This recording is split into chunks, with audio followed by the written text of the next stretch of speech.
தேவனுடைய ஜீவன் வந்து எப்படிப்பட்டதா இருக்குது அப்படின்னா, அது தெய்வீகமானதாயும் அதே நேரத்துல அது நித்தியமானதா என்ன பண்ணுது இதுக்கு. ஜீவன் அப்படின்னா என்ன நல்லா புரிஞ்சுக்கொள்ளுங்க.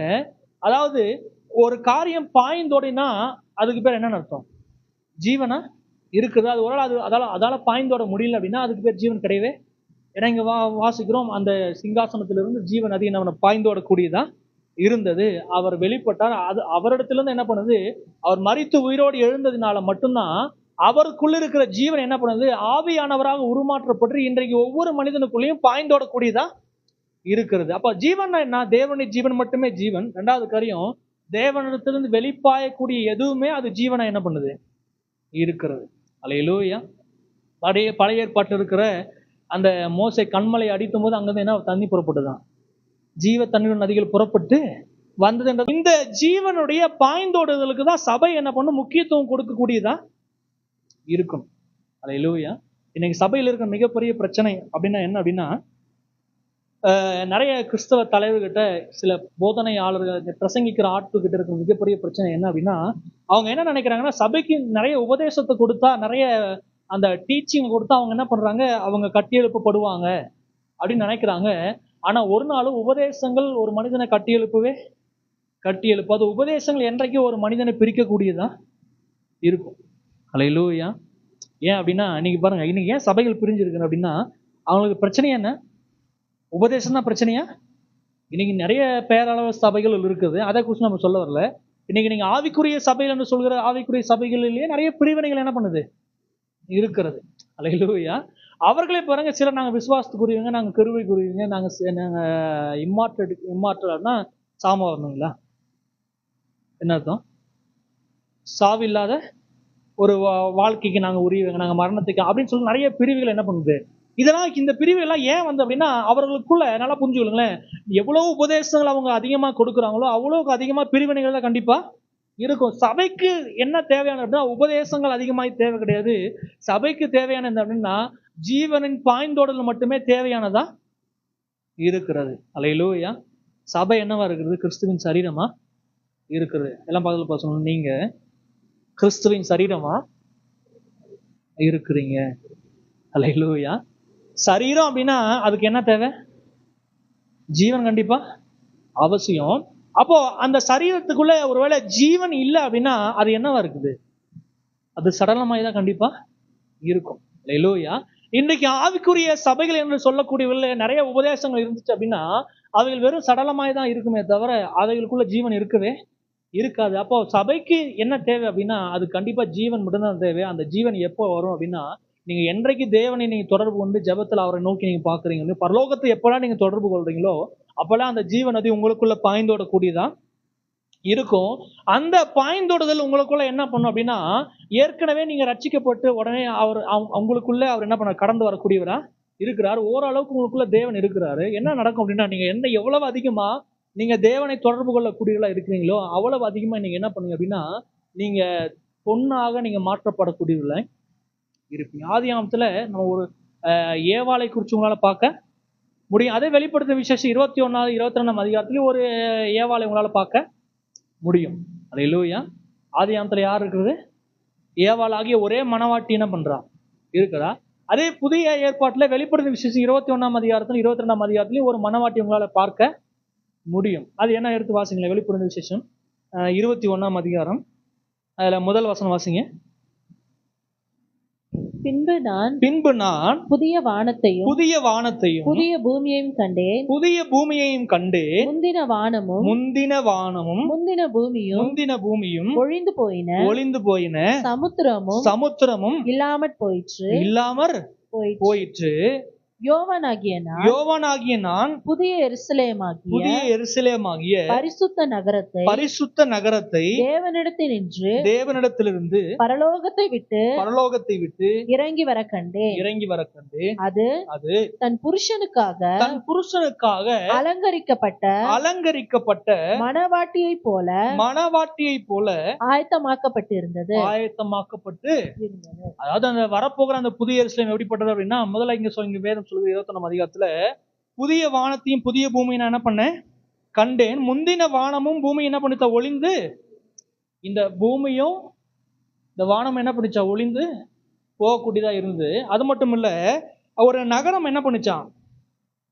புதிய அதாவது எருசலேமாகிய பரிசுத்த நகரத்தை தேவனிடத்திலிருந்து பரலோகத்தை விட்டு இறங்கி வர, பரலோகத்திலிருந்து ஒரு பெரிய நகரம் அதாவது ஒரு பெரிய ஒரு நகரம் இறங்கி வரக்கூடியதா இருக்குதான். அந்த நகரத்தை பார்க்கும்போது அது எப்படிப்பட்டதா இருக்குதான்?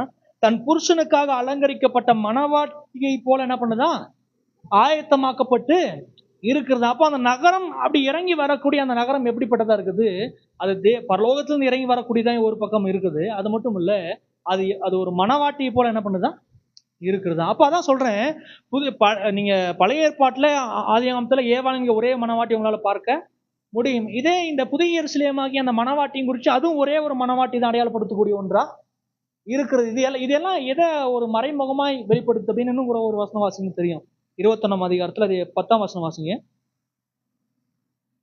பெரிதும் உயரமுமான ஒரு பர்வதத்தின் மேல் என்னை ஆவியில் கொண்டு போய் தேவனுடைய மகிமையை அடைந்த எருசலேமாகிய பரிசுத்த நகரம் பரலோகத்தை விட்டு தேவனிடத்திலிருந்து இறங்கி வருகிறது எனக்கு காண்பித்தான். இறங்கி வருகிறது எனக்கு காண்பித்தான். யார் காண்பித்தான்? அப்படியே அதுக்கு முன்னாடி வசனம் வாசிங்க. பின்பு கடைசியான 7 வாதைகளால் நிறைந்த 7 கலசங்களை உடைய அந்த 7 தூதரில் ஒருவன் என்னிடத்தில் வந்து, யோவான் கிட்ட வந்து சொல்றாரு, என்னிடத்தில் வந்து, நீ இங்கே வா, ஆட்டுக்குட்டியானவருடைய மனைவியாகிய மணவாட்டியை உனக்கு காண்பிக்கிறேன் என்று சொல்லி என்று சொல்லிங்க. ஒரு தூதன் என்ன பண்றாருன்னா, யோவானை கூப்பிட்டு சொல்றாரு, நீங்க வா, நான் உங்களுக்கு ஒரு காரியத்தை காமிக்கிறேன். என்ன காமிக்கிறேன்னா சொல்றாரு, ஆட்டுக்குட்டியானவருடைய மனைவியாகிய மணவாட்டியை உனக்கு காண்பிக்கிறேன்னு சொல்லும் போது என்ன காண்பிக்கிறாரா? ஒரு பெரிதும் உயரமுமான ஒரு பர்வத்துல கொண்டு போய் என்னன்னா, தேவனுடைய மகிமை அடைந்த ஒரு எருசலேமாகிய பரிசுத்த நகரம் பரலோகத்திலிருந்து இறங்கி வருகிறது அவருக்கு என்ன பண்றாரா? காண்பிக்கிறார். அது பிரகாசமுள்ளதா இருந்தது. அது முழுக்க சதுரமா என்ன பண்ணுச்சு இருந்தது. அது 12 அஸ்திவாரங்களுடையதா இருந்தது. 12 வாசல்களுடையதா இருந்தது. அது மேல சில நாமங்கள், சில பேர்கள் எழுதப்பட்டு இருந்தது. அப்பேற்பட்ட நகரம் வந்து இறங்கி வரக்கூடியதா இருக்குது அப்படின்னு இந்த இடத்துல நம்ம நம்மளால பார்க்க முடிகிறது. அப்போ பழைய ஏற்பாட்டுல ஏவாள் என்கிற மணவாட்டியும், புதிய ஏற்பாட்டுல புதிய எருசலேமாகிய மணவாட்டியும் நம்மளால பார்க்க முடியும். அதாவது இது என்ன அப்படின்னா, நிறைய நேரங்கள்ல அது ஒரு கட்டடமாவே நீங்க கற்பனை பண்ண வேண்டிய அவசியம் கிடையவே. அது பார்க்கறதுக்கான அது கட்டடமா என்ன பண்ணலாம் இருக்கலாம். ஆனா அது முழுக்க எதை அப்படி அடையாளப்படுத்தக்கூடிய ஒன்று அப்படின்னா, புதிய ஏற்பாட்டுல இருக்கிற ரட்சிக்கப்படுகிற ஒவ்வொருவரும் எப்படிப்பட்டலாம் அவங்க இருக்கிறாங்க அப்படின்னா, ஒவ்வொருவரும் ஜீவனுள்ள கற்களா என்ன பண்றாங்க இருக்கிறாங்க. நாம எல்லாரும் என்ன பண்ணோம்னா, நம்ம ஒரு கட்டடமாக தேவனுடைய ஆலயமாக கட்டப்பட்டு கொண்டு இருக்கிறோம். அது யாருடைய அஸ்திபாரத்தின் மேல? 12 அப்போஸ்தலருடைய அஸ்திபாரத்தின் மேல கட்டப்பட்ட ஒன்றா இருக்கிறது. அப்படிப்பட்ட அவர்கள் எப்படிப்பட்டவர்களா இருக்கிறாங்க அப்படின்னா, முழுக்க நாம் ஒருவர் எப்படி பண்ணா ஒரு ஆவிக்குரிய விதத்துல இணைக்கப்பட்டு இருக்கிறோம். அதான் சொல்றேன், சபை கிறிஸ்துவின் சரீரமா இருக்கிறது. நான் தனிப்பட்ட விதத்துல நான் ஒரு சரீரம், நீங்க ஒரு சரீரம் அப்படின்னு கிடையாது. கிறிஸ்துவுக்கு ஒரே ஒரு மனவாட்டி தான் இருக்கு. அப்படி நம்ம எல்லாரும் ஒருமிக்கப்பட்டு கட்டக்கூடியவர்களா இருக்கிறோம். இப்படி கட்டப்படுகிற இந்த கட்டிடமா இருக்கிற நாம நல்லா புரிஞ்சுக்கொள்ளுங்க, உபதேசங்களை நம்ம வைத்து கொண்டு அதை பெருமை பாராட்டி கொண்டு இருப்போம். நமக்குள்ள ஒரு நாளும் கட்டடம் என்கிற ஒரு காரியம் இருக்கவே இருக்காது. நமக்குள்ள பிரிவினைகள் தான் என்ன பண்ணும் கண்டிப்பா இருக்கு. அப்போ நாம எப்ப கட்டடமா ஒரு மாளிகையை நம்ம கட்டப்படுவோம் அப்படின்னா, நீங்க என்னைக்கு உங்களுக்குள்ள இருக்க ஜீவனின் பாய்ந்தோடுதலுக்கு நீங்க அக்கறை செலுத்தி அதுக்கு நீங்க முக்கியத்துவம் கொடுக்குறீங்களோ, அப்போதான் நீங்க ஒரு கட்டடமா கட்டப்படக்கூடியவர்களா இருப்பீங்க. அது வரைக்கும் உங்களுக்குள்ள பிரிவினைகள் இருக்குமே தவிர, ஒரு நாளும் நீங்க ஒருவரோடு இணைக்கப்பட்டு இருக்கவே மாட்டீங்க. அல்லேலூயா. இது வேறு விதமா சொல்ல போறீங்களேன், உங்களுக்குள்ள தேவன் இருக்கிறாரு. நீங்க எவ்வளவு அதிகமாய் தேவனை நீங்க தொடர்பு கொள்றீங்களோ, நீங்க என்னவா மாற்றப்படுவீங்கன்னா, நீங்க பொண்ணா, நீங்க முத்துக்களா, வெளியேறப்பட்ட கற்களா நீங்க என்ன பண்ணுவீங்க, அந்த கட்டிடத்துக்கு தேவையான கற்களா நீங்க மறுசாயல் ஆக்கப்பட்டு கொண்டே இருப்பீங்க. அல்லேலூயா, அல்லேலூயா. எத்தனை பேர் புரிஞ்சது? அல்லேலூயா. சபைக்கு இன்னைக்கு என்ன தேவை?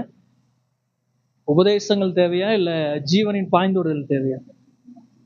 ஜீவனின் பாய்ந்தோடுதல் தான் தேவை. அதனாலதான் இயேசு சொன்னார், நானும் அவைகளுக்கு ஜீவன் உண்டாயிருக்கும், அது பரிபூரணப்படவும் வந்தேன். அது அவர்களுக்குள்ள நான் நித்திய ஜீவகாலமாய் அவர்களுக்குள்ள பாய்ந்தோடுகிற நீர் ஊற்றாய் நான் இருப்பேன். அது இன்னைக்கு மட்டும் இல்ல, அது எப்பொழுதும் அது தீர்ந்து போகக்கூடிய ஒரு நீரூற்றா இருக்கும். அப்போ ஒரு மனிதன், ஒரு ரட்சிக்கப்பட்ட விசுவாசி எதற்கு முக்கியத்துவம் கொடுக்கணும்னா, அவன் அந்த ஜீவனின் பாய்ந்தோடுதலுக்கு மட்டுமே அவன் அக்கறை செலுத்தக்கூடியவனா. இந்த மாதத்துல நம்மளுடைய மிகப்பெரிய ஒரு டார்கெட் என்ன அப்படின்னா, நீங்க யாரா மாறணும் அப்படின்னா அவரை போலவே மாறணும். அதுக்கு என்ன தேவை அப்படின்னா, நான் கொடுக்கிற உபதேசம் உங்களுக்கு தேவை கிடையாது. நான் சொல்றது புரியுதுங்களா? உபதேசம் உங்களை ஒரு நாள் மாத்தாது. உங்களுக்கு என்ன தேவைன்னா, நீங்க பரலோகத்தை தொடர்பு கொள்ளணும். அந்த பரலோகத்துல ஜீவ நதி இருக்குது. அவர் ஜீவ நதியா இருக்கிறாரு. அவரை எவ்வளவா நீங்க தொடர்பு கொள்ளீங்களோ அவ்வளவா உங்களுக்குள்ள இருக்கிற, நீங்க மண்ணாதான் இருக்கிறீங்க. ஹல்லேலூயா. நம்ம யாரு? மண்ணுதான். ஆனா என்னைக்கு அவர் உங்களுக்குள்ள வந்தாரோ அப்போ உங்களுக்குள்ள ஓரளவுக்கு பொண்ணு இருக்குது. அவர் என்ன பண்றாரு? இருக்கிறாரு. நீங்க அவரை தொடர்பு கொள்ள இந்த மண்ணு என்னவா மாறும் அப்படின்னா, அது வெளியேறப்பெற்ற கற்களா அது உருமாற்றப்பட்டு கொண்டே, அது பொன்னா முத்துக்களா வெளியேறப்பெற்ற கற்களா என்ன பண்ணா, ஒரு மணவாட்டியை போல அது முழுக்க முழுக்க ஒரு பெரிய நகரமா நீங்க என்ன பண்ணுங்க, ஒரு மறுசாயல் ஆக்கப்பட்டு கொண்டே இருக்கிறீங்க. இதுதான் இன்னைக்கு தேவையான ஒரு காரியமா இருக்கிறது. ஹல்லேலூயா. உங்களுக்குள்ள ஒரு முறை அவர் வந்துட்டாருன்னா உங்களை விட்டு வெளியே போகவே மாட்டார். ஹல்லேலூயா. என்னைக்கு இயேசு ஜீவனா சீசருக்குள்ள வந்தாருன்னு எத்தனை பேர் தெரியும்? சொன்னீங்கன்னா உங்களுக்கு ஒரு கிஃப்ட் தான். இயேசு மனுஷனுக்குள்ள எப்ப ஜீவனா வந்தார்? ஆவியானவரா எப்ப வந்தார்? புரியல சத்தமா.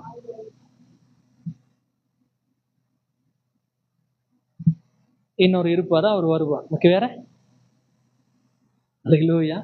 எப்போ அவர்களுக்குள்ள ஜீவனா அந்த எடுத்து வாசிங்க. யோவான் எழுதின சுவிசேஷம் 20ஆம் அதிகாரம் 21ஆம் வசனம் வாசிங்க.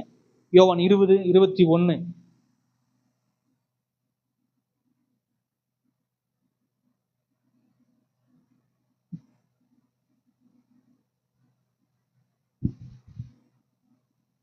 இயேசு மறுபடியும் அவர்களை நோக்கி உங்களுக்கு சமாதானம் உண்டாவதாக, பிதா என்னை அனுப்பினது போல நானும் உங்களை அனுப்புகிறேன் என்று சொல்லி அவர்கள் மேல் ஊதி பரிசுத்த ஆவியை பெற்றுக்கொள்ளுங்கள், எவர்களுடைய பாவங்களை மன்னிக்கிறீர்கள். அல்லேலூயா. இங்க நம்ம வாசிக்கிறோம், இயேசு உயிர்த்தெழுந்ததுக்கு அப்புறம் சீசர்கள் மத்தியில சொல்றாரு, உங்களுக்கு சமாதானம் உண்டாவதாக, பிதா என்ன அனுப்புனது போல நான் உங்களை என்ன பண்றேன். பிதா எப்படி இயேசு அனுப்புனாரா? அவருக்குள்ள ஜீவன் இருந்தது போல அவர் என்ன பண்ணாரு? அனுப்பி வச்சிருந்தாரு. அவரை தேவனையே தனக்குள்ள வச்சு அவர் மாம்சமாய் தேவன் வெளிப்பட்டு அவர் அனுப்பி வைக்கிறாரு. அப்புறம் அவர் அனுப்புனது போல அவர் சொல்றாரு, நான் என்ன பிதா எப்படி அனுப்பிக்கிறாரோ அதே போல நான் உங்களை அனுப்ப போறேன்னு அவர் சொல்றாரு. அவர்கள் மேல் ஊதி பரிசுத்தாவை என்ன பண்ணுங்க. நான் கேட்கிறேன், இயேசு பரிசுத்தாவை பெற்றுக்கொண்டு சொன்ன போதே அவங்க பரிசுத்தாவை பெற்றுக்கொண்டிருப்பாங்களா மாட்டாங்களா? கண்டிப்பா. அப்ப பெந்தகோஸ்தே நாளில அவங்க பரிசுத்த ஆவியானவரை ஜீவனாய் பெற்றுக்கொள்ள, அவர் உயிர்த்தெழுந்த நாளிலே அவர் ஜீவனாய் பெற்றுக்கொண்டாங்க. அந்த பெந்தகோஸ்தே நடந்தது என்ன அப்படின்னா, அன்றைக்கு உயிர்த்தெழுந்த நாளே அவருக்குள்ள அவர் ஜீவனாய் போயிட்டாரு. அந்த பெந்தகோஸ்தே நடந்தது என்ன, அவர் வல்லமையின் ஆவியானவரா அவங்களுக்குள்ள கடந்து வரக்கூடியவரா அவர் இருந்தார். அல்லேலூயா. அப்ப உயிர்த்தெழுந்த நாளிலே அவரை அவங்க பெற்றுக்கொண்டாங்க. அந்த நாளிலிருந்து, அதாவது சீசர்களுக்கு யார் இருக்குன்னா, இயேசு கிறிஸ்து ஜீவனை என்ன பண்றாரு? அவர் இருக்கிறார். அவர்களுக்குள்ள இருக்கிற அந்த ஜீவன் என்ன பண்ணாரு அப்படின்னா, ஒரு நாளும் அவளை விட்டு விலகி போகவே போகாது. அல்லேலூயா. பேதுரு பாருங்க, அவன் மரிச்சதுக்கு அப்புறம் பேதுரு முதல் செய்த ஒரு என்ன சொன்னார்னா, அவங்களுடைய சக சீசர்களை பார்த்து சொன்ன என்னன்னா, அவர் இறந்து போயிட்டாரு, வாங்க நம்மள எங்க போலாம், மீன் பிடிக்க போலான்னு சொன்ன போது அவருக்குள்ள அந்த ஜீவன் என்ன பண்ணுச்சு? அவன் எங்க போனாலும் அந்த ஜீவன் என்ன பண்ணுது? அங்கதான் கடந்து போகக்கூடியதாய். அதுதான் யோசுவா ஆண்டவர் சொன்னா, நான் உன்னை விட்டு விலகுவதும் இல்லை, உன்னை கைவிடுவதும் இல்லை, நீ போகும் இடமெல்லாம் உன் தேவனாகிய உன்னோடு கூட என்ன பண்றாரு? இருக்கிறனால புரிஞ்சுக்கொள்ள, உங்களுக்குள்ள இருக்கிற இயேசுவை நீங்க ஒரு முறை அவரை பெற்றுக்கொண்டீங்கன்னா, நீங்க அவரை விட்டு ஒரு நாள் விலகி உங்களால ஓட முடியுது? இந்த உலகத்துல வேணா சிலர் பிடிக்கலாம், டைவர்ஸ் பண்ணிட்டு என்ன பண்ணிடலாம், போயிடலாம். ஆனா உங்களுக்குள்ள இருக்கிற தேவனை ஒரு நாள் உங்களால டைவர்ஸ் பண்ண முடியாது. அவர் நம்முடைய ஆவி அவருடைய வசிப்பிடமா இருக்கிறது. அவர் உங்களுக்குள்ளதான் வாசமா என்ன பண்றாரு? அவர் இருக்கிறார். அல்லேலூயா.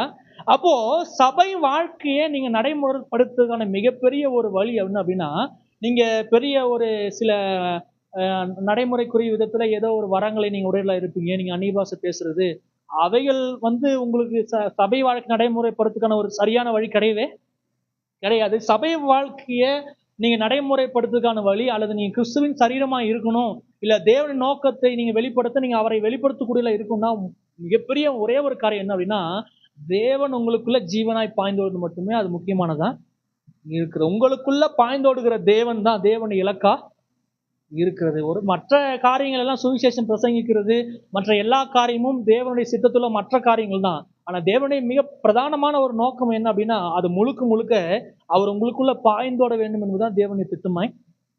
ஒரு மனுஷன் மிகப்பெரிய வரங்கள் உடையவனா அவன் இருக்கலாம், ஆனா அவன் ஜீவனை குறித்து அவன் அக்கறை செலுத்தக்கூடியவனா இருப்பான். அக்கறை செலுத்தல அப்படின்னா அவனை ஆவிக்குரியவன் வேதம் ஒரு நாள் சொல்றது கிடையவே. உதாரணத்துக்கு பாருங்களேன், கொரிந்தியர் சபையில நிறைய பிரச்சனைகள் என்ன பண்ணுச்சு. அவர்கள் அந்நிய பாஷை பேசக்கூடியவர்களா இருந்தாங்க, நிறைய வரங்கள் உடையவர்களா என்ன பண்ணாங்க இருந்தாங்க. அந்த வரையை நடைமுறைப்படுத்தக்கூடிய சபைகளா என்ன பண்ணுச்சு இருந்தது. அவர் அந்நிய பாஷை பேசினாங்க, ஆனாலும் வேதம் சொல்வது அவர் கிறிஸ்துக்குள்ள குழந்தைகளை என்ன பண்ணாங்களாம். அல்லேலூயா.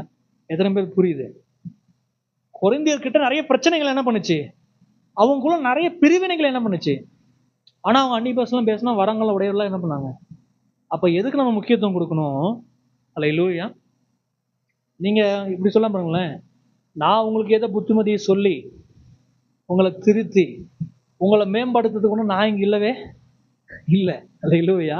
நம்ம எதுக்காக இருக்கிறோம்னா முழுக்க முழுக்க உங்களை அந்த உங்களுக்குள்ள உள்ளாக ஒரு ஜீவனுடைய பாய்ந்தோடுதல் இருக்கு இல்லைங்களா, அதுக்கு தான் நம்ம இருக்கிறோம், தவிர வேற எதுக்காக நம்ம கிடையவே கிடையாது. இன்னைக்கு சபை என்ன பண்ணுது அப்படின்னா, ஒரு மனுஷனை திருத்தி அவனை மேம்படுத்தி அவனை ஒரு புதிய காரியத்தினரெல்லாம் அவனை கொண்டு போகல. சபை செய்யற மிகப்பெரிய ஒரே ஒரு காரியம் என்னன்னா, உங்களை அந்த அந்த ஜீவன் பாய்ந்தோடக்கூடிய வழிகளில் உங்களை நடத்தக்கூடியதாய் இருக்கணும். அல்லேலூயா. உதாரணம் எப்படி கேட்கறேனே, உங்க பக்கத்துல இருக்கிற ஒரு விசுவாசி உங்களுக்கு பிடிக்கல, தேவிகா சிஸ்டருக்கு சசிகலா சிஸ்டர் சொல்லுங்களேன், பக்கத்துல சொல்லுங்க, கை பிடிச்சா சொல்லுங்க, உங்களை எனக்கு பிடிக்கல, எனக்கு பிடிக்காது. அல்லேலூயா. இப்ப ஏன் நம்ம ஒருத்தரை பார்த்து பிடிக்கல அப்படின்னு சொன்னா, அவங்களுக்கு கிரிகளை நம்ம பார்க்கும்போது அவங்க செய்யறது எனக்கு என்ன பண்ணல, அவங்களுக்கு சில உள்ளான சில குணாதிசயம் நமக்கு என்ன பண்ண பிடிக்கிறது கிடையாது. அதனால நிறைய நேரங்கள் அவங்களுடைய மனப்பான்மை குறித்து நம்ம சிந்திச்சு கொண்டு, அவங்க இப்படிப்பட்டவங்க, அவங்க இவன் சரியில்லை அவன் சரி, நம்ம நிறைய நேரங்களில் பேசிக்கொண்டு என்ன பண்றோம், சபையில பேசுறோமா இல்லைங்களா? கண்டிப்பா பேசக்கூடியதா இருக்கலாம், ஆனா அதை நம்ம பேச வேண்டிய அவசியமே இங்க கிடையாது. அல்லேலூயா. அவங்களை அழைச்சது யாரு? தேவன் அழைச்சவரா? இவங்களை அழைச்சது மட்டும் தேவன் கிடையாது, இவங்களுக்காக கிறிஸ்துவ அபிஷேகம் பண்ணினது யாரு? தேவன் அபிஷேகம் பண்ணி அவங்க நீதிமானாய் மாற்றுவதும் குற்றவாளியை தீர்க்கிறது யாருக்கு தான் உரிமை இருக்குது? தேவனுக்கு தான். நான் சொல்றேன், உங்களுக்கு ஒரு வேலையை கொடுத்து நீங்க சரியா செய்வீங்க அப்படின்னா, நீங்களே அதை சரியா செய்வீங்க அப்படின்னா, கிறிஸ்துவுக்கு தேவன் ஒரு வேலையை கொடுத்துருக்காரு. உங்களை சரி செஞ்சு உங்களை ஒரு அவரை போல மாற்றுறது பொறுப்பு யாருக்கிட்ட இருக்குது? கிறிஸ்துவுக்குள்ள இருக்குன்னா அவரு வேலையை அவர் தெரியும், சரியா என்ன பண்ணுவாரு, அவர் செய்வார். நான் சொல்றது புரியுதுங்களா? அப்ப நம்ம யாரையும் நியாயம் தீர்க்க வேண்டிய அவசியம் கிடையவே. நாங்க எங்க வீட்டுல பாருங்க, நாங்க சரி ஒரே ஒரு என்னன்னா, ஒரு விசுவாசி குறிச்சு எங்க வீட்டுல நாங்க பேசுறது கிடையவே. அவங்க தவறா இருந்தாலுமே அதை பேசுறது கிடையாது. ஏன்னா அது எனக்கு தேவையே இல்ல. நான் உங்களுக்கு பெரிய புத்திமதி சொல்லி அது அங்க அந்த வேலையே கிடையவே கிடையாது. நம்ம செய்ய வேண்டிய ஒரே ஒரு காரணம்னா, தேவனை உங்களுக்கு கொடுக்கணும். நம்ம ஜெபம் பண்ணுவோம்னா அந்த ஜீவநதி நமக்குள்ள பாய்ந்தோடும். அந்த ஜீவநதி நமக்குள்ள பாய்ந்தோடும் நதி உங்களை நிரப்பக்கூடியதா இருக்கும். என்னிலிருந்து உங்களுக்குள்ள பாய்ந்தோடுச்சு அப்படின்னா அது ஆட்டோமேட்டிக்கா உங்களை மாற்றக்கூடியதா இருக்குமே தவிர, நான் உங்களை பெரிய உங்களை குற்றவாளியை நிறுத்தி உங்களை ஏதாவது ஒரு செய்யறதால நீங்க ஒரு நாள் மாற போறது கிடையவே கிடையாது. அல்லேலூயா. அதனாலதான் பவுல் கொரிந்தியர் சபைக்கு சொல்லும் போது சொல்றாரு, எடுத்து வாசிங்க. 1 கொரிந்தியர்ல 3ஆம் அதிகாரம் வாசிங்க. 1 கொரிந்தியர் எல்லாம் எடுத்துக்கொள்ளுங்க. 6ஆம் வசனம் வாசிங்க. 3:6. நான் நட்டேன், அப்பல்லோ நீர் பாய்ச்சினான், தேவனே விளையச் செய்கிறார். அப்படி இருக்க நடுகிறவனாலும் ஒன்றுமில்லை, நீர் பாய்ச்சுகிறவனாலும் ஒன்றுமில்லை, விளையச் செய்கிற தேவனாலே எல்லாம் ஆகும். இங்க கொரிந்தியில் இருக்கிற மிகப்பெரிய பிரச்சனை என்னன்னா, அவங்க பவுலால ரட்சிக்கப்பட்டிருந்தாலும் நிறைய அங்க ஊழியக்காரர்கள் போகக்கூடியவர்களா இருக்கிறாங்க, நிறைய உபதேசத்தை கொடுக்கக்கூடியவர்களா இருக்கிறாங்க. இந்த உபதேசத்தை பார்த்தோன்னே இவங்க என்ன சொல்றாங்கன்னா, சிலர் பவுலால ரட்சிக்கப்பட்ட ஆட்கள் சபைக்குள்ள என்ன பண்றாங்க இருக்கிறாங்க. அதுக்கப்புறம் அப்போல்லாவால ரட்சிக்கப்பட்ட ஆட்களும் சபைக்குள்ள என்ன பண்றாங்க இருக்கிறாங்க. இந்த 2 பேரும் ரட்சிக்கப்பட்ட ஊழியர்கள் ரட்சிக்கப்பட்ட ஆட்கள் என்ன சொல்றாங்கன்னா, ஒருத்தர் என்ன சொல்றாங்க, நான் பவுல சேர்ந்தேன் அப்படின்றாங்க.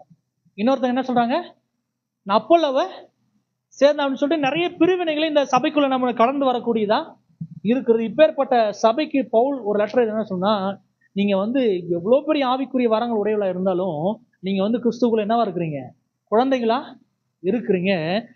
அவர் என்ன சொல்றாருன்னா, நானும் அப்போல்லோவும் அதாவது தனித்தனி காரியத்தை செய்யவே இல்லை. அவர் என்ன சொல்றா, நான் நட்டேன் அப்படின்றாரு. என்ன சொல்றாரு? நான் நட்டேன் அப்படின்னு என்ன அர்த்தம்னா, ஜீவ விதையாக கிறிஸ்துவ உங்களுக்குள்ள என்ன பண்ணிருக்கிறேன், கிறிஸ்துவுக்குரிய தேவனுக்குரிய ஏதோ ஒன்று உங்களுக்குள்ள நான் விதைத்திருக்கிறேன், நட்டிருக்கிறேன். நான் நட்ட அதுக்கு அப்போல வந்தா இல்லைங்களா, அவ என்ன பண்ணா, அதை நீர் பாய்ச்சி மட்டும் தான் செஞ்சான். என்ன பண்ணா? நீர் பாய்ச்ச. ஆனா விளைய செய்கிறது யாரு தான்? நாம நட்டு நீர் பாய்ச்சினா விளைய செய்கிறது தேவனா? இது இப்ப அந்த நடுதலும் இந்த நீர் பாய்ச்சுகிற காரியம் முழுக்க முழுக்க எதை அடையாளப்படுத்துது அப்படின்னா, அதாவது அவர் நமக்குள்ள இருக்கிறதையும் நாம் அந்த பரலோகத்தை தொடர்பு கொள்ளக்கூடிய அடையாளப்படுத்தக்கூடிய ஒன்றா இருக்கிறது. இந்த வளருதல் அப்படின்ற எதை அடையாளப்படுத்துது அப்படின்னா, நீங்க எவ்வளவாய் தேவனை தொடர்பு கொள்வீங்களோ அவ்வளவாய் தேவன் உங்களுக்குள்ள அதிகரிக்கக்கூடியவரா இருப்ப. அந்த அதிகரிப்பு தான் உங்களை என்ன பண்ணுன்னா, அது பொன்னாக மாற்றக்கூடியதா இருக்கும். தொடர்ந்து அப்படியே நீங்க அந்த 3ஆம் அதிகாரம் முழுக்க வாசிங்க அப்படின்னா, போடப்பட்டிருக்கிற 16ஆம் வசனம், போடப்பட்டிருக்கிற அஸ்திபாரமாக இயேசு கிறிஸ்துவை அல்லாமல் வேறு அஸ்திபாரத்தை போட ஒருவனாலும் கூடாது. ஒருவன் அந்த அஸ்திபாரத்தின் மேல் பொன் வெள்ளி விலையேறப்பட்ட கல் மரம் புல் வைக்கோல் ஆகியவைகளை கொண்டு கட்டுகிறான். ஆனால் அவனவனுடைய வேலைப்பாடு வெளிப்படும். நாளானது அதை என்ன பண்ணுவோம், விளங்க பண்ணக்கூடியதாய் இருக்கும். அதான் அப்படி சொல்லாம, நீங்க உங்க சுபாவத்தின் அடிப்படையில நீங்க மரமா புல்லா வைக்கோலா என்ன பண்றீங்க, இருக்கிறீங்க. ஆனா அந்த ஜீவன் உங்களுக்குள்ள பாய்ந்துடுச்சு அப்படின்னா, நீங்க வெள்ளியாவும் பொன்னாவும் விளையாடப்பட்ட கற்களாகவும் உருமாற்றப்படக்கூடியவர்களாய் இருக்கிறீங்க. இப்படிதான் உங்க வாழ்க்கையில மாற்றம் உண்டாகுமே தவிர வேற எந்த விதத்திலும் உங்களுக்குள்ள மாற்றம் உண்டாக போறது கிடையாது. இந்த 1 கொரிந்தியர் புஸ்தகத்துடைய ஒரு அறிவுறுத்தலே என்ன அப்படின்னா, உங்க ஆவியில கிறிஸ்து இருக்கிறாரு, நீங்க பரலோகத்தை தொடர்பு கொள்ளுங்க, அப்போ ஒவ்வொரு நாள் தேவன் உங்களுக்குள்ள அதிகரிப்பாரு. அதன் அடிப்படையில நீங்க மறுசாயலாக்கப்படுவீங்க. எப்படி அந்த புதிய ஏற்பாட்டுல அந்த கடந்து வருகிற அந்த நகரம் எப்படிப்பட்டதா இருந்தது, ஒரு மனவாட்டியா இருந்ததோ, ஒரே நகரமா இருந்ததோ, அதே போல நீங்க தேவனை தொடர்புன ஜீவனதி உங்களுக்குள்ள பாய்ந்தோன்னா மட்டும்தான் நீங்க ஒரே நகரமா விசுவாசிகள் எல்லாம் கூட்டி கட்டப்படுமே தவிர ஒரு நாளோ உபதேசங்களோ வரங்களோ உங்களை கட்டி எழுப்பாதுன்றதுதான் கொரிந்தியர்ல பவுல் அங்க அறிவுறுத்தக்கூடியவரா அவர் இருக்கிறார். இல்லையா? அப்ப உங்களுக்கு என்ன தேவை? ஜீவனின் உள்ளா என்ன பாய்ந்தோடுறது உங்க அவசியமானதா? உங்களுக்குள்ள யார் இருக்கிறது? கிறிஸ்து இருக்கிறார். நீங்க எவ்வளவாய் தேவனை தொடர்பு கொள்ளணும் அவ்வளவாய் தான் உங்களால மாற. நாள் முழுக்க நீங்க உட்கார்ந்து ஒரு செய்தியை கேட்கறதால உங்க வாழ்க்கை மாறாது. அல்லேலூயா. அப்ப எதுக்கு முக்கியத்துவம் கொடுக்கணும் சபை? ஜீவனின் பாய்ந்தோடுதலுக்கு முக்கியத்துவம் கொடுக்கக்கூடியதா இருக்கணும் ஒரு காரியம். 2வது காரியம், இந்த ஜீவனின் பாய்ந்தோடுதல்ல இருக்கிற மிகப்பெரிய ஒரு காரியம் பாருங்களேன், நம்ம மனிதனை தேவன் ஆவி ஆத்மா சரீரமாய் உண்டாக்கி நம்முடைய ஆவிக்குள்ள இன்னைக்கு யார் இருக்கிறது? கிறிஸ்து விதையா நடப்பட்டு இருக்கிறார். நம்முடைய ஆத்துமா மறுரூபமாக வேண்டியது அவசியமா இருக்கிறது. எத்தனை பேர் உங்க ஆத்துமா மறுரூபமாகணும் அப்படின்னு சொல்றீங்க? அல்லேலூயா. உதாரணத்துக்கு சொல்லுங்களேன், உங்களை உள்ளான விதத்துல நீங்க தேவனுக்கு பிரியமா நடக்கணும்னு விரும்பலையா? கண்டிப்பா. அது ஏன் விரும்புறீங்கன்னா, உங்களோட ஆவியில ஒரு பெரிய மாற்றம் உண்டாகி இருக்கிறது. ஆனா உங்க மனதிலோ உங்க உணர்ச்சியிலோ உங்க விருப்பத்திலோ ஒரு பெரிய இது வரைக்கும் மாற்றம் உண்டாகவே இல்ல. அதன் அடிப்படையில் நீங்க மாறியாக வேண்டியது அவசியமா இருக்கிறது. அது எப்படி உங்களுக்கு மாறும்? உங்க மனதும் உணர்ச்சி சித்தி எப்படி மாறும்? அல்லேலூயா. எல்லாத்துக்கும் ஒரே சொல்யூஷன் தான், நீங்க பரலோகத்தை தான். ஜெபம் தான் அதற்கான ஒரு மிகப்பெரிய ஒரு பதிலா என்ன பண்ணுது, ஒரு காரணமா இருக்கு. என்ன அப்படின்னா, நீங்க ஜெபம் பண்ண எப்படி ஜெபம்? ஆண்டவரே என் மனதை நீங்க ஆட்கொள்ளுங்க, ஆண்டவரே என் சித்தத்தை என் விருப்பத்தை நீங்க என்ன பண்ணுங்க, ஆட்கொண்டு உண்மை போல என்ன மாற்றுங்க. நீங்க என்னைக்கு அதை அப்படி சொல்றாங்களே, ஒரு காரியம் சரியா செய்யணும்னா நீங்க அதுக்கான முயற்சி எடுத்தீங்கன்னா ஒரு நாள் அது வெற்றி முடியவே முடியாது. நீங்க செய்ய வேண்டிய ஒரே ஒரு காரியம், ஆனால் நீங்க முயற்சிக்கப்ப நீங்க ஜெபிப்பீங்க அப்படின்னா உங்க மனதும் உங்க உணர்ச்சியும் உங்க சித்தமும் உங்க விருப்பமும் மாறக்கூடியதா இருக்கும். தேவன் அதை செய்யக்கூடியவரா இருப்பார். அல்லேலூயா. ஒரு காரியத்தை செய்கிறதுக்கான நாணம் என்ன அப்படின்னா அது கிறிஸ்து தான். அல்லேலூயா. அப்போ உங்க ஆத்துமா மறுரூபமாகிறதுக்கு நீங்க தேவனை அனுமதிக்கக்கூடியதா இருக்கணும். நீங்க ஜெபிக்கக்கூடியதா இருப்பீங்க அப்படின்னா உங்க ஆத்துமா ஒவ்வொரு நாளும் மறுரூபமாக கூடியதா இருக்கும். அல்லேலூயா. இதை எப்படி வேற விதமா சொல்லாம இருங்களேன். இயேசு சொன்னார், என்னில் நிலைத்திருங்கள் நானும் உங்களிலே நிலைத்திருப்பீங்க. எத்தனை பேர் அவருக்குள்ள நிலைத்திருக்குது? அல்லேலூயா. அவர் நமக்குள்ள இருக்கிறாரு. நம்ம ஆவியை பர்ஃபெக்டா மாறிடுச்சு. ஆனா நம்முடைய மனமும் உணர்ச்சி சித்தமாக இந்த ஆத்மா மர்வமாகிறது என்ன பண்ணுன்னா, நான் ஒவ்வொரு நாளும் அவரோடு கூட இருக்கிறேன்னா அப்படின்றத நம்ம ஒவ்வொரு நிமிஷமும் நிதானித்து வரக்கூடிய ஜனங்களா. நமக்குள்ள இருக்கிற மிகப்பெரிய ஃபால்ட்டே என்ன அப்படின்னா, நம்ம தேவனோடு இருக்கிறோம், தேவனை என்னை மீட்டெடுத்திருக்கார். நம்ம ஜெபிக்கிற நேரங்களை நம்ம ஜெபிக்கிறோம். கண்டிப்பா ஜெபிக்கிறோமா இல்லைங்களா?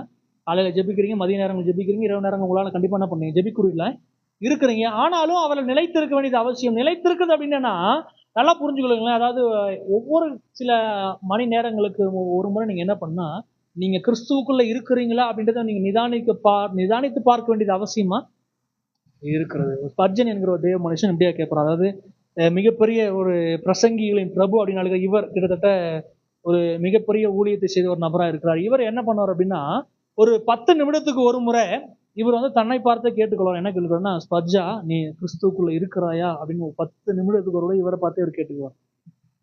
ஹல்லேலூயா.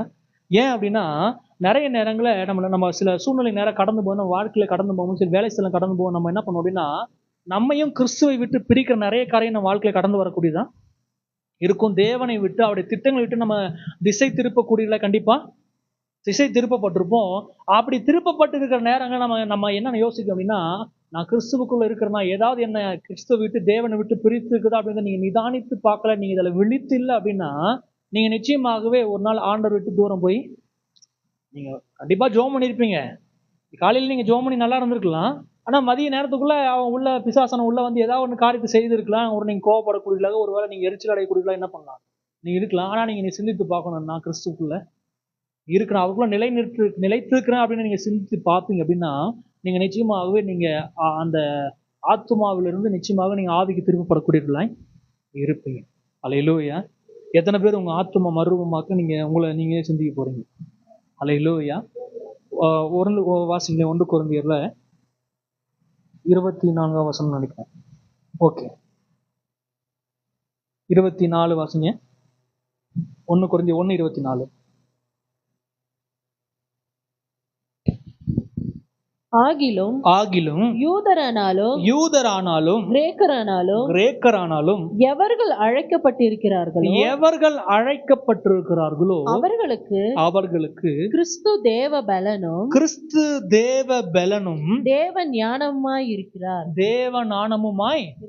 வேதம் சொல்லுகிறது என்ன அப்படின்னா, தேவன் ஒரு காரியத்தை திட்டம் பண்ணி அதை செய்து முடிக்க அவருடைய முதலீடு என்ன அப்படின்னா கிறிஸ்து தான். அல்லேலூயா. தேவனுடைய முதலீடு முழுக்க யாரு தான்? கிறிஸ்து தான். ஏன் அப்படின்னா நல்லா புரிஞ்சுக்கொள்ளுங்க. பார்க்கிறோம், தேவ பலனும் தேவ ஞானமுமாய் கிறிஸ்து என்னவா இருக்கிறாரா? தேவ பலனும் தேவ ஞானமுமாய் இருக்கிறார். ஞானம் என்கிறது என்ன அப்படின்னா, ஒரு காரியத்தை திட்டமிடுகிறதுக்கு, ஒரு காரியத்தை தீர்மானிக்க என்ன அவசியம்? ஞானம் தேவையா இருக்கிறது. அதே அந்த பலன் எதுக்கு அவசியம் அப்படின்னா, நீங்க திட்டமிட்டதை செய்து முடிக்க அல்லது நிறைவேற்றுறதுக்கு என்ன தேவை? பலன் அவசியமா? அப்போ ஒரு முதலாளியும் முதலீடு பணமா இருக்கு அப்படின்னா, தேவனுடைய முதலீடு என்ன அப்படின்னா கிறிஸ்து தான். அல்லேலூயா. கிறிஸ்து தான் தேவன் திட்டமிட்டதை, அதாவது ஒரு காரியத்தை திட்டமிடுகிறதுக்கு அதுக்கு அவர் தான் திட்டமிடக்கூடியவரா, அல்லது சில காரியத்தை திட்டமிட அவர் தான் ஆதாரமா என்ன பண்றாரு? மூலதனமா இருக்கிறாரு. அதை அந்த திட்டமிட்டதை நிறைவேற்றுகிறதுக்கும் யார் தான் ஆதாரம்? கிறிஸ்து தான் ஆதாரமா? அவரை போல நம்ம மாற்றம் நம்ம தீர்மானம் எடுத்தாரு. ஒரு திட்டத்தை கிறிஸ்துவை கொண்டுதான் தீர்மானித்தார். கிறிஸ்துக்குள்ளதான் நம்ம தெரிந்து கொண்டார். புரியுதுங்களா? அது மட்டும் இல்ல, அதை நிறைவேற்றுறதுக்கு அவர் தான் கடந்து வரக்கூடியவரா இருந்தார். அல்லேலூயா. அப்ப இன்றைக்கு ரட்சிக்கப்பட்ட எனக்கு இப்ப எப்படிப்பட்ட சூழ்நிலை நம்ம இருக்கோம்னா, அடுத்து அந்த 1 கொரிந்தியர் 31 வசனம் படிங்களேன். 1 கொரிந்தியர் 1:31. அவரே தேவனால் நமக்கு ஞானமும் நீதியும் பரிசுத்தமும் மீட்புமானார். இப்ப நம்முடைய ஞானமா திட்டமிடக்கூடியவரா யார் இருக்கணும்? கிறிஸ்து தான். உங்க யோசனை நீங்க செய்ய வேண்டிய அவசியம் கிடையாது. நீங்க இப்ப ஒரு காரியத்தை எப்படி திட்டமிடனா, அது கிறிஸ்துவை கொண்டுதான் திட்டமிடக்கூடியவர்களா இருக்கணும். அல்லேலூயா. அடுத்தங்க வேதம் சொல்கிறது, அவரே நமக்கு ஞானமா இருக்கிறார். அது மட்டும் இல்ல, நீதியா இருக்கிறார், பரிசுத்தமா இருக்கிறார், மீட்புமாய். இது எது அப்படின்னா, நீங்க இந்த ரட்சிக்கப்பட்டதுக்கு அப்புறம் ஒரு மனுஷன் உங்க பலத்திலேயோ உங்க ஞானத்திலேயோ நீங்க வாழவே கூடாது. முழுக்க நீங்க கிறிஸ்துவை அடிப்படையாக கொண்டு வாழக்கூடியவர்களா இருக்கணும். ஒவ்வொரு நாள் நிதானிக்கணும், நான் யாருக்குள்ள இருக்கிறேன்? கிறிஸ்துவுக்குள்ள இருக்கிறேன்னா ஒரு சில மணி நேரம் முன்பா நீங்க நிதானிக்க வேண்டியது அவசியம். ஒருவேளை நீங்க திசை திருப்பப்பட்டிருப்பீங்க அப்படின்னா, அந்த நீங்க நிதானிக்கிற அந்த காரியம் உங்களை மறுபடியும் கிறிஸ்துக்குள்ள கொண்டு வரக்கூடியதா இருக்கும். சில நேரங்களில் சில கோவப்பட்டு சில காரியங்களை செய்து கொண்டிருக்கலாம். திடீர்னு உங்களுக்குள்ள ஒரு யோசனை வரும், என்ன அப்படின்னா, நீங்க கிறிஸ்து உங்க ஞானமாய் இருக்கணும் அப்படின்னு என்ன அர்த்தம்? நான் செய்கிற காரியம் இது தேவனுக்கு பிரியமானது கிடையாது. கிறிஸ்து இந்த இடத்துல என்ன செய்யவே மாற்றம்னு சொன்னா, அவரை நீங்க ஞானமா என்ன பண்ணும்? நீங்க எடுத்துக்கொண்டு உங்க விருப்பத்தின்படி நீங்க ஒரு நாள் வாழவே கூடாது. அப்படி நீங்க இருப்பீங்க அப்படின்னா, அவர் உங்களுக்கு ஞானமா என்ன பண்ண இருக்கிறாருன்னு அர்த்தம். அல்லேலூயா. ஒரு காரியம். அடுத்தது, அவர் நீதியா இருக்கிற. கடந்த நாட்கள்ல நீங்க பெரிய தவறு செய்திருக்கலாம். ஆனாலும் கடந்த நாட்கள் நீங்க எல்லா செய்த தவறுக்கும் ஒரு பெரிய மீட்பா ஒரு நீதியா யார் இருக்குது? இயேசு கிறிஸ்து உங்களுக்கு இருக்கு. அது மட்டும் இல்ல, இந்த நிகழ்காலத்துல உங்களை அவர் பரிசுத்தம் பண்ணக்கூடியவரா இருக்கிறார். அடுத்து வருங்காலத்துல உங்களை மீட்கக்கூடியவரா கண்டிப்பா என்ன பண்ணுவாரு? அததான் வேதம் சொல்லுது, கிறிஸ்து தேவனால நமக்கு நாணமா என்ன பண்றாரு? எனக்கு எனக்கு எனக்கு யார் தான் நாணம்? தேவன் தான் நாணமா இருக்கிறார். என்னுடைய விருப்பத்தின்படியோ சித்தத்தின்படி நான் வாழக்கூடவே கூடாது. நான் முழுக்க முழுக்க யாருன்னு அடிப்படையில் தான் வாழணும்? கிறிஸ்துவை நான் நாணமா கொண்டுதான் வாழணும். அவர் எப்படி செய்வாரோ, அப்படி எப்படி நடப்பாரோ அதன்படி தான் வாழக்கூடியவர்களா இருக்கணும். அவருக்குள்ள இருக்கிறேன் என்பதை நிதானிக்கக்கூடியவர்களை கண்டிப்பா என்ன பண்ண காணப்பட வேண்டிய அவசியமா இருக்கிறது. அவர் கடந்த காலத்துல நீங்க செய்த காரியங்களுக்கு உங்க நீதியா இருக்கிறாரு. இந்த நிகழ்காலத்தை உங்களை பரிசுத்தமாக்கூடியவரா இருக்க, வருங்காலத்துல உங்களை மீட்கக்கூடியவராக கண்டிப்பா என்ன பண்ணுவாரு? அவர் இருப்பார். ஹல்லேலூயா. எத்தனை பேருக்கு காரியம் புரிஞ்சுது? ஹல்லேலூயா. சபை எதுக்கு முக்கியத்துவம் கொடுக்கணும்? ஜீவனின் பாய்ந்தோடுதலுக்கு மட்டும் முக்கியத்துவம். உங்களுக்குள்ள தேவன் இருக்கிறாரு. ஆனா அந்த பரிசுத்த நகரம் எப்படி வெளியேறப்பட்ட கற்களால் அலங்கரிக்கப்பட்டிருந்ததோ, வெளியேறப்பட்ட கற்களா இருந்ததோ, அதே போல உங்களை தேவன் ஒவ்வொரு நாளும் மறுசாயலாக்கி கொண்டிருக்கிற. ஒரு நாள் நீங்க வேற ஒரு காரியமா மாறிக்கிட்டே இருக்கிறீங்க. நீங்க ஒவ்வொரு நாளும் நீங்க அந்த ஜீவனின் பாய்ந்தோடுதல் நீங்க முக்கியத்துவம் கொடுத்தீங்க அப்படின்னா, இது என்ன நடக்கும் அப்படின்னா, ஒவ்வொரு நாளும் இது உங்க சரீரம் அல்லது நீங்க எப்படி மாறுங்க அப்படின்னா, நீங்க பொன்னாக, முத்துக்களாக, வெளியேறப்பட்ட கற்களாக மறுசாயலாக்க படுவீங்க. ஒருவேளை நீங்க கிறிஸ்துவ நாணமா எடுக்காம நீங்க மறுசாயலாக்கப்படாம இருப்பீங்க அப்படின்னா, நீங்க தேவனை தொடர்பு கொள்ளாம இருப்பீங்க அப்படின்னா, நீங்க மண்ணாதான் இருப்பீங்க தவிர ஒரு நாள் வெளியேறப்பட்ட கற்களாய் மறுசாயலாக்கப்படவே மாட்டீங்க. நீங்க எவ்வளவுக்கு அதிகமாய் மண்ணா இருக்கிறீங்களோ அவ்வளவுக்கு அதிகமாய் சாத்தான் உண்ணக்கூடிய மண்ணா நீங்க இருப்பீங்க. அல்லேலூயா. சர்ப்பம் அது உயிரோடு இருக்கனால எல்லாம் அது மண்ணை தான் என்ன பண்ணுமா? தின்னுமா? நீங்க ஒவ்வொரு நாளும் நீங்க ஜீவனை தொடர்பு கொண்டு நீங்க பொன்னாய் நீங்க மாறிட்டு இருப்பீங்க அப்படின்னா, அவனுக்கு உங்களுக்குள்ள எந்த இடமும் இருக்கவே இருக்காது. உங்க இடத்துல அவன் ஒரு காரியத்தை செய்ய முடியவே முடியாது. ஆனா நீங்க தேவனை தொடர்பு கொள்ளாம அந்த ஜீவன் அதினால நீங்க வாழாம, கிறிஸ்துவ உங்க நாணமா எடுத்துக்கொள்ளாம, உங்க ஆத்மா மறுரூபமாக நீங்க அவர் அனுமதிக்காம, நீங்க அவர்ல நிலைத்திருக்கலாம் என்பதை நிதானிக்காம நீங்க இருப்பீங்க அப்படின்னா, நீங்க பொண்ணா மாற மாட்டீங்க. ஒவ்வொரு நாளும் என்னவாதான் இருப்பீங்க? மண்ணாதான். ஆனா நீங்க அவரை தொடர்பு கொள்ளீங்கன்னா உங்களுக்குள்ள இருக்கிற மண் அது பொண்ணாக மாறி தேவனாக அது ஒவ்வொரு நாளும் அதிகரிக்கக்கூடியதா இருக்கும். அல்லேலூயா. அப்ப சபை அததான் பவுல் சொன்னாரு, நான் உங்களுக்குள்ள கொரிந்தியர் சபை பார்த்து சொன்னேன், நான் உங்களுக்குள்ள கிறிஸ்துவ ஜீவ விதையா நட்டு இருக்கிறேன். அப்போலோ நீர் பாய்ச்சுனா, நீங்க நீர் பாய்ச்சுகிற அந்த பரலோக தொடர்புல அதுக்கு அக்கறைப்படணும். தேவன் உங்களுக்குள்ள அதிகரிக்கக்கூடியவரா இருப்பார் என்பது பவுல் அவங்க சபைக்கு அறிவுறுத்தக்கூடியவரா இருந்தார். அல்லேலூயா. ஒரு நாள் உங்க விருப்பத்தின்படி அல்ல, யாரின்படி தான் வாழணும்? கிறிஸ்துவின்படி தான் வாழக்கூடியவர்களாய் இருக்கணும். அவர் எப்படி செயல்படுவாரோ அதன்படி தான் நீங்க வாழக்கூடியவர்களாய் இருக்கணும். அதை உங்க பலத்தால வாழ முடியாது. நீங்க பரலோக தொடர்பு கொள்ளா அந்த ஜீவன் நதி உங்களுக்குள்ள பாய்ந்தோடும். அந்த பாய்ந்தோடுகிற அந்த ஜீவன் நதியின் பலத்தினால மட்டும்தான் உங்களால இந்த உலகத்துல அவரை போல வாழ முடியும். அல்லேலூயா. நீங்க பெரிய மனுஷனா மாறணும், பெரிய சாதிக்கணும் தான் உங்களுக்குள்ள விருப்பமா இருக்கலாம். ஆனா தேவனுடைய முக்கியமான நோக்கமே என்னன்னா, நீங்க அவரை போல இருக்கணும். அதனாலதான் அவர் உருமாற்றப்பட்டு இந்த பூமியில என்ன பண்ணாரா? தேவன் மாம்சத்துல வெளிப்பட்டார். அந்த ஜீவன் வெளிப்பட்டது. அது சிலுவைக்கு நேரம் கடந்து போய் இன்றைக்கு உயிர்ப்பிக்கிற ஆவியான நமக்குள்ள பாய்ந்தோடி கொண்டு இருக்குது. அதற்கு நீங்க அக்கறைப்படுவீங்க அப்படின்னா உங்க வாழ்க்கை மாறக்கூடியதா இருக்கும். அல்லேலூயா. இன்னைக்கு ஏன் பிரிவினைனா, உபதேசங்கள் தான் பிரிவினை கொடுக்கக்கூடியதா இருக்கிறது. உபதேசங்கள் சபைக்கு தேவையானது கிடையவே கிடையாது. சபைக்கு வரங்கள் பெரிய முக்கியத்துவமானது கிடையவே கிடையாது. சபைக்கு தேவையான ஒன்று என்னன்னா, நீங்க அவர் இந்த ஜீவனின் பாய்ந்தோடுதல் மட்டுமே அது தேவையானதா இருக்குது. அந்த ஜீவன் உங்களுக்குள்ள இருக்குன்னா நீங்க மரணத்தை ஒரு நாள் காணவே மாட்டீங்க. ஒரு நாள் உயிர்ப்பிக்கப்பட்டு அவரோடு கூட கண்டிப்பா என்ன பண்ணுவீங்க? இருப்பீங்க. இந்த பூமியிலே இருக்கும்போது அந்த ஜீவ நதியின் பாய்ந்தோடுதலுக்கு நீங்க அக்கறை செலுத்தி அதோடு நீங்க நடப்பீங்க அப்படின்னா, இந்த ஜீவ நதி என்ன பண்ணா உங்களுக்குள்ள நித்திய காலமாய் ஓடக்கூடிய நீரூற்ற கண்டிப்பா இந்த பூமியில இருக்கிற எதுவுமே உங்களோட தொடர்ந்து வரப்போறது கிடையவே கிடையாது. அந்த ஜீவ நதி மட்டும் உங்களுக்குள்ள தொடர்ந்து வரக்கூடியதான் இருக்கும். நீங்க எவ்வளவாய் நிரப்பப்படுறீங்களோ உங்களுக்கு அந்த நதி பாய்ந்தோடக்கூடியதா இருந்து மற்றவர்கள் அதை நிரப்பக்கூடியதா இருக்கும். நீங்க ஒருத்தர்கிட்ட போய் ஒரு உபதேசத்தை கொடுக்க வேண்டிய அவசியம் இல்லை. நீங்க போனாலே அவங்க மாறக்கூடியவர்களா இருப்பாங்க. இதைதான் தேவன் எதிர்பார்க்கக்கூடியவரா அவர் இருக்கிறார். அல்லேலூயா. எதன் பேர் கிறிஸ்து உங்க நானும் எடுத்துக்கொள்ள போறீங்க. அல்லேலூயா. தேவையானது என்ன? ஜீவனின் பாய்ந்தோடுதல் தான் தேவை. தேவன் உங்களுக்குள்ள அதிகரிக்கணும். உங்களுக்குள்ள இருக்கிற மண்ணு ஒவ்வொரு நாளும் குறைஞ்சி தேவன் அதிகரிக்கணும், நீங்க குறையணும் தான் தேவனை திட்டமா. அதுக்கு தேவையானது அவர் மட்டும்தான். அவரை தவிர எதுவும் உங்களுக்குள்ள மாற்றத்தை உண்டு பண்ணவே. நான் உங்களுக்குள்ள ஒரு பாவத்தை செய்யாதுன்னு எழுதி கொடுத்தா நீங்க செய்யாம வந்துடுறீங்களா? ஒரு மனுஷங்கிட்ட நீங்க போய் எதை செய்யாதுன்னு சொல்றீங்களா, அவன் அதான் செய்வான். அல்லேலூயா. அப்ப அது முக்கியம் கிடையவே கிடையாது. அவரை நீங்க தொடர்பு கொள்ளுங்க, ஒரு நாள் அவரோடு இருங்க, அவர் உங்களை மாற்றக்கூடியவரா. நம்ம யாரை குறித்து விமர்சிக்க வேண்டிய அவசியம் கிடையவே. எவ்வளவு மோசமான அவன் பெரிய பரிசுத்தம் இல்லாம அவன் பெரிய பாவியோட இருந்து போயிட்டான். ஆனா அவனை மாற்ற யாரால முடியும்? கர்த்தரால. நான் கேட்கிறேன், உங்களை மாற்றி இருக்கிறேன்னா அவங்கள மாற்ற முடியாது. அப்ப யாரை கூட்டி பேச வேண்டிய அவசியமே இல்ல. நீங்க செய்ய வேண்டிய ஒண்ணு, நீங்க தேவனோட ஐக்கியப்பட்டு அவர்களோட ஐக்கியப்பட வேண்டியது அவசியமா இருக்குது. அப்படி நீங்க ஐக்கியப்படுவீங்கன்னா நீங்க ஒருவர் நீங்க கட்டப்பட்டு ஒரு மாளிகையா எழும்பக்கூடியவர்களாய் இருப்பீங்க. ஹல்லேலூயா. அப்படி எல்லாரும் அப்படி இருக்கிற முழங்கால் படிக்கிட்டு நம்ம ஜெபம் பண்ணி முடிக்கலாம். எல்லாரும் முழங்கால் படிக்கிட்டு ஹல்லேலூயா. ஓ ஜீசஸ், இயேசுவே நன்றி நன்றி நன்றி நன்றி. எல்லாம் சொல்லுவோமா? என் துவக்கமும் நீர், என் முடிவும் நீர், எல்லாமே நீதானையா. என் துவக்கமும் நீர், என் முடிவும் நீர், எல்லாமே நீதானையா. எல்லாமே நீதானையா. இந்த பூமியில் உம்மை அல்லாமல் யாருமே இல்லை நாதா. இந்த பூமியில் உம்மை அல்லாமல் யாரும் இல்லை நாதா. பூமியில் வாழ்ந்தாலும் பரலோகம் நான் சென்றாலும் நீரின்றி யாரும் இல்லை, நீரின்றி யாரும் இல்லை.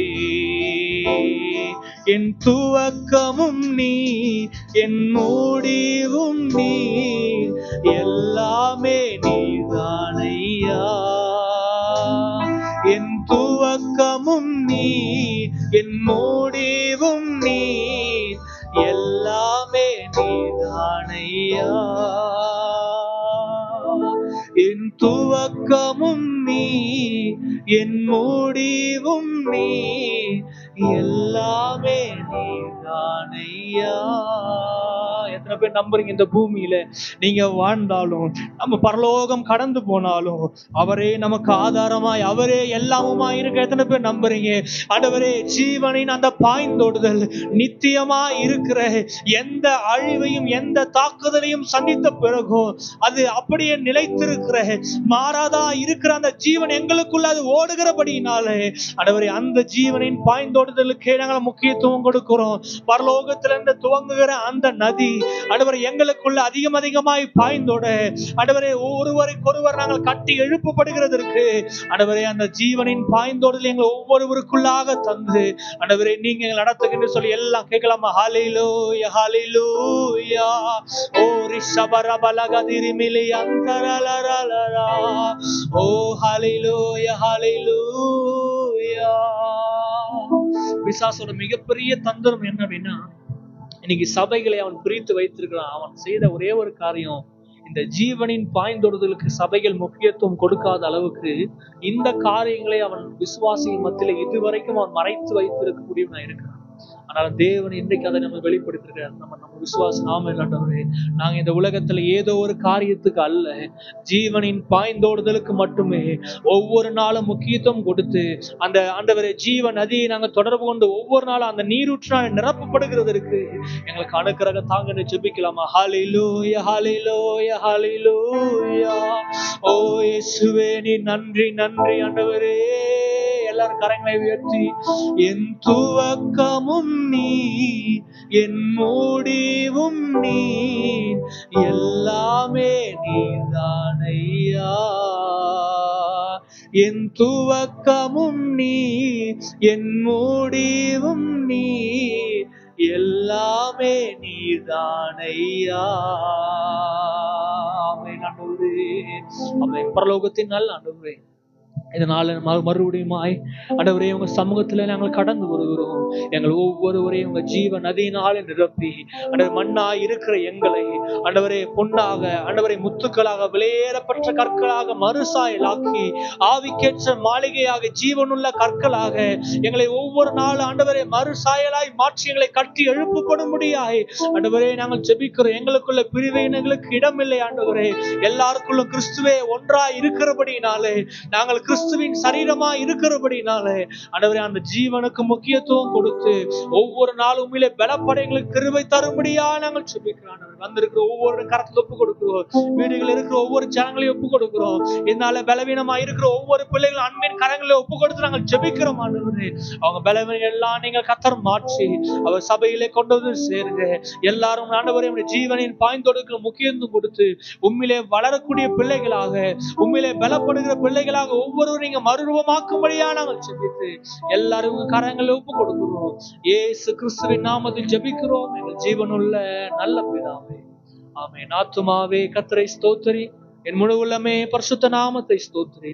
என் ஆத்துமாவே கர்த்தரை ஸ்தோத்திரி, கர்த்தர் செய்த சகல உபகாரங்களையும் மறவாதே. ஆமென், ஆமென். நம்முடைய கர்த்தராகிய இயேசு கிறிஸ்து கிருபையும் பிதாவாகிய தேவனுடைய அன்பும் பரிசுத்த ஆவியானுடைய அந்நியுடைய ஐக்கியம் சமாதானம் நம் அனைவரோடும் ஜீவ நதியை தொடர்பு கொள்கிற ஒவ்வொருவரும் கூட இருந்து இப்பொழுதும் எப்பொழுதும் காப்பதாக. ஆமென், ஆமென், ஆமென். அல்லேலூயா, அல்லேலூயா, அல்லேலூயா.